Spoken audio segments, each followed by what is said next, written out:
Live from Manchester. First Tonight, Here and Now has exclusive evidence showing why some of our firefighters have doubts about the safety standards of vital equipment. The most important piece of kit they carry is their breathing apparatus, which keeps them alive while they're saving others. But Chris Choi found that British firefighters don't necessarily get the best equipment tested to the highest international standards.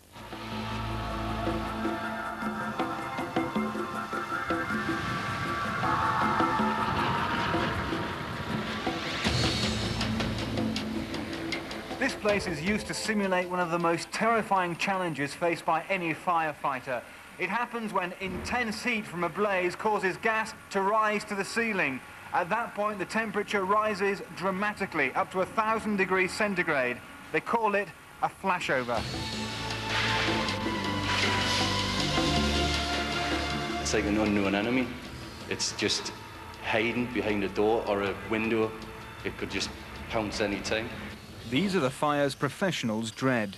Breathing apparatus is vital, but Here and Now has evidence that raises questions about whether firefighters get the best protection in the worst flashovers. You must have complete confidence in your breathing apparatus set, because at the end of the day, your own life depends upon it.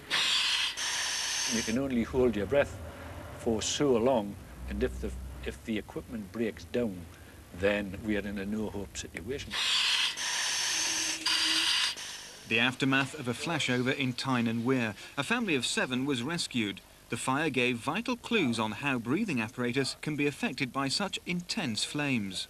2 of my firefighters were caught in a flashover, and one of them was very badly burnt, and all of their equipment was extensively damaged by the fire.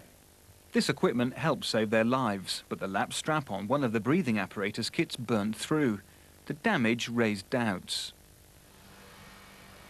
Then, in February 1996, Fleur Lombard died, the first female firefighter to lose her life.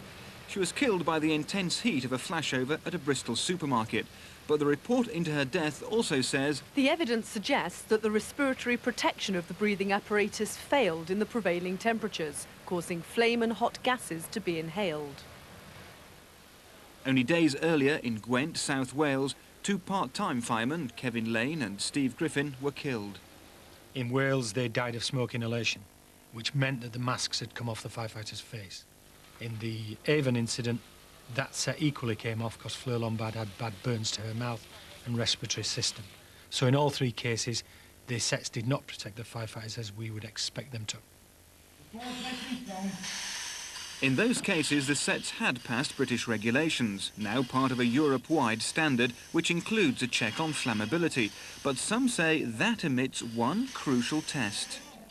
The additional test that we're demanding is that the breathing apparatus sets are subjected to flashover conditions in test environments.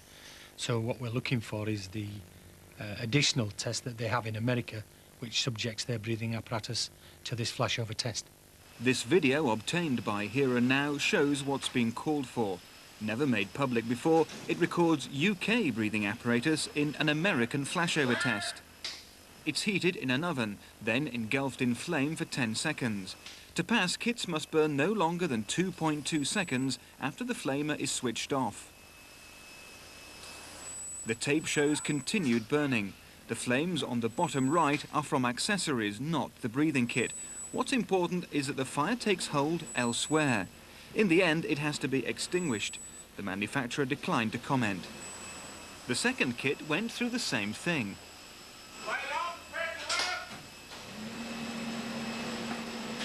Again, accessories in a pouch are alight. They're not part of the test. The burning here is. The manufacturer told us the set was fitted with a PVC personal line pouch, and it was this that continued to burn. They don't accept there was other relevant damage. This kit is no longer produced. But it's still used daily in the UK by professionals like these in Tyne and Wear. 3.5 years after that recording was made, we were the first to show it to frontline firefighters. Well, it is a revelation to me, and I do think that as a profession, we can be justified in asking questions as to why. It's just pretty amazing that You know, you can wear something that's not going to protect you.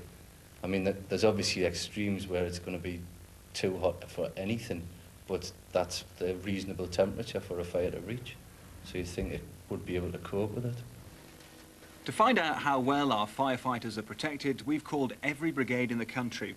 Our survey shows they face a lottery. How they're equipped depends on where they work. More than 3/4 of fire services use breathing apparatus from a variety of manufacturers that's not been through the American-style flashover test. But the industry can now supply it. A spokesman said, Manufacturers will supply equipment as specified to meet all necessary legal requirements and national standards. If this better standard equipment exists, and it does today, why haven't you got it? Well, for example, I mean, you're pointing the finger at me as a fire chief, and I like to think that the health and safety and welfare of my employees is prominent in my mind. And I know, for example, that I could purchase a much better designed, a much higher specification breathing apparatus set for my manufacturer. Unfortunately, at this moment in time, I couldn't afford to do that. Can they afford for a firefighter to lose his or her life because they haven't got the right equipment? And whilst we have a little sympathy that the budgets are being cut, that is no excuse or defence for not having the best equipment that firefighters should have. the Home Office isn't worried. They're satisfied with breathing apparatus used by British firefighters. Despite that, Britain has recommended to the European Union that a flame engulfment test similar to the one used in the US should be adopted formally across Europe. this country has been pushing for that for years, but there's been no change. Can't Britain move alone to this higher standard? No, I think that we are part of the European community, and we have to use our influence and our expertise in order to convince our counterparts that that's the right way to go. You would like the equipment that you use to be sufficient for the job that you're actually using it for. That's all you really require and all we ask for.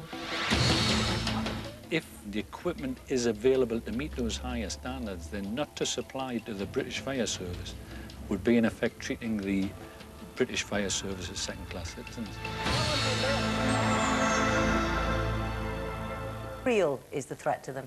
Well, first of all, let's say that flashovers like the ones that we saw there terrifying are very rare, and British breathing apparatus is tested to what the government describes as stringent standards. The bad news, though, is that those flashovers do seem to be increasing. That's all to do with the way that buildings are now designed, and with temperatures of up to 1,000 degrees, you can imagine equipment isn't going to stand up very long. So what this is really about is erring on the side of caution in order to make sure that firefighters have the best possible protection. Our survey, for example, shows that some are going out with equipment that was bought 14 years ago now. That's before even the current standards were implemented. Well, we heard that they're waiting for this new European regulation, but why don't they just push ahead and raise British standards anyway? Why wait for that? Well, the fire chiefs want it, the Home Office seems to support it, even the manufacturers are pushing for that, but it can't be done because there's a sticking point. We spoke to the European Committee in charge, and they say that if Britain acts alone, it could be seen as a barrier to free trade. Now, of course, that has angered the Fire Brigades Union. They say that in all cases, safety must take priority over any trade considerations. Chris, thanks very much.